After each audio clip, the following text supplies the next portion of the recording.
അപ്പവും ചിക്കൻ സ്റ്റൂവും തിന്നുകൊണ്ടിരിക്കുകയാണ്. സമയം ഒരു 8:30 മണി എങ്ങോട്ടായിട്ടുണ്ട്. ഞാൻ സത്യം എണീറ്റ് കഴിഞ്ഞാൽ പിന്നെ അമ്മു 24 മണിക്കൂറും ബേബിയുടെ കൂടെയാണ്. അമ്മൂനെ പിന്നെ ബേബിയുടെ കട്ടിൽ നിന്നൊക്കെ എണീപ്പിച്ച് മാറ്റണം. അത് മാറുമോ മാഡം എന്നൊക്കെ പറഞ്ഞു. അപ്പോൾ മാറും. അതുവരെ അമ്മു ഇങ്ങനെ പ്രസവിച്ചിട്ട് അമ്മയെ പോലെ കൂടെ കിടക്കും. ഇങ്ങനെ കൂടെ തന്നെ കിടക്കും.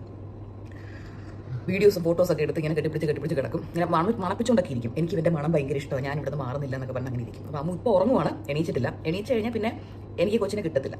അമ്മൂൻ്റെ കയ്യിലായിരിക്കും ഫുൾ ടൈം. അവിടെ ഫുഡൊക്കെ വന്നു. മീൽസും പ്രോൺസ് ബിരിയാണിയൊക്കെയാണ്. അമ്മ ഡോറിലാരോ തട്ടുന്നുണ്ട്. അശ്വം പോയി നോക്കിക്കോ.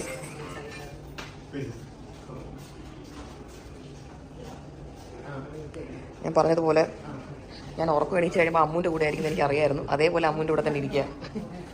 സന്തോഷത്തോടെ ഇരിക്കുകയല്ലേ. എന്നാൽ പിന്നെ വാക്സിൻ എടുക്കാം.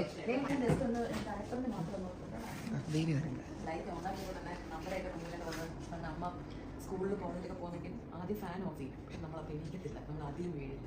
അമ്മ എനിക്ക് ലൈറ്റ് ഓൺ ആകും. അപ്പോൾ അത് ഏറ്റവും ഇരിട്ടില്ല. ഇങ്ങനെ ആക്കി ഒന്ന് പോകുന്നൊക്കെ പറയുന്നത്. അപ്പം അങ്ങനെ വെച്ചേക്കുന്നത് കറക്റ്റ്. ഓൺ ആക്കിയത് ഇങ്ങനെ വെച്ചു.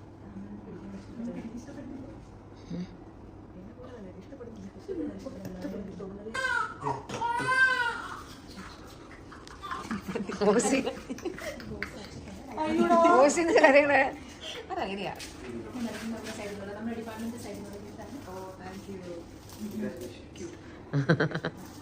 താങ്ക് യു എന്നിട്ടുണ്ട്. ഷാനി എനിക്കൊന്നും ഇവിടുത്തെ ഫുഡ് കഴിക്കാൻ വേണ്ടി മാത്രം വന്നേ.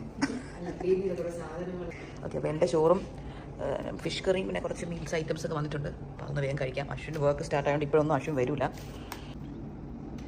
ഇവിടെ കൂട്ടുകറിയൊക്കെ ഉണ്ട്. പാൽ കുടിച്ച് ബേപ്പ് ചെയ്തുകൊണ്ടിരിക്കുകയാണ്. യെസ്, ബേപ്പ് വരുത്താൻ ശ്രമിച്ചുകൊണ്ടിരിക്കുകയാണ്. 5-10 മിനിറ്റ്